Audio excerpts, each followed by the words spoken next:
चौथी पास राजा समझ नहीं पा रहा है कि आखिर देश कैसे चलाए, बेड़ा गर्क कर दिया। रामलीला मैदान में केजरीवाल ने भरी हुंकार। दिल्ली में सेवाओं पर नियंत्रण संबंधित मोदी सरकार के अध्यादेश के खिलाफ आम आदमी पार्टी ने दिल्ली के रामलीला मैदान में महारैली की। इस दौरान दिल्ली के मुख्यमंत्री अरविंद केजरीवाल ने प्रधानमंत्री नरेंद्र मोदी पर जमकर हमला किया है। केजरीवाल ने पीएम को चौथी बताते हुए उन पर व्यक्तिगत हमला किया है। महारैली को संबोधित करते हुए केजरीवाल ने कहा, मोदी जी कहते हैं कि गरीबों में रेवड़ी बांट दी।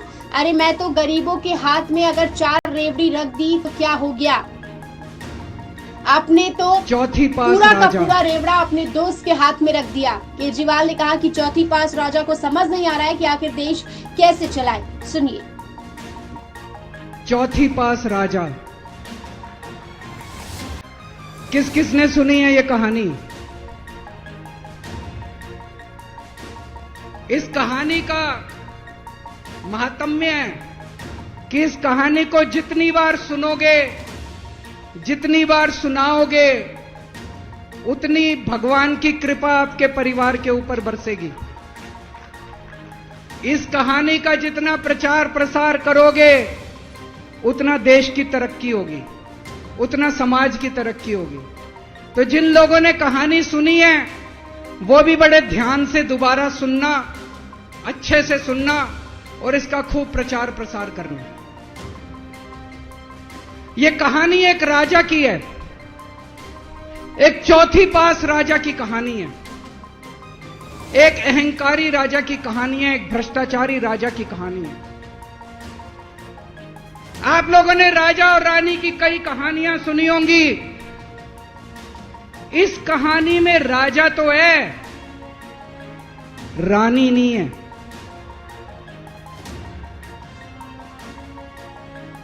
तो एक महान देश था, कई हजार साल पुराना देश। उस देश के एक गांव में एक बच्चा पैदा हुआ, बहुत गरीब घर में एक बच्चा पैदा हुआ। तो जैसे गांव के अंदर बच्चा पैदा होने पे ज्योतिषी आते हैं, ज्योतिषी आके बच्चे का भविष्य बताते हैं, ऐसे गांव का ज्योतिषी आया। उसने बच्चे की कुंडली देखी और बच्चे की मां को बोला कि माई, तेरा बेटा बड़ा होके बहुत बड़ा सम्राट बनेगा।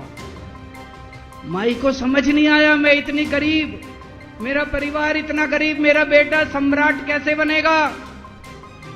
खैर, बच्चा धीरे धीरे बड़ा होने लगा। गांव के सरकारी स्कूल में उसका एडमिशन करा दिया। उसका पढ़ने लिखने में मन नहीं लगता था। पढ़ते पढ़ते, क्लास करते करते चौथी में आके उसने नाम कटवा लिया। उसका पढ़ाई लिखाई में मन नहीं लगता था। बगल में, गांव के बगल में एक रेलवे स्टेशन था। घर में बहुत गरीबी थी। वो बच्चा वहां स्टेशन पे जाके चाय बेचने लगा।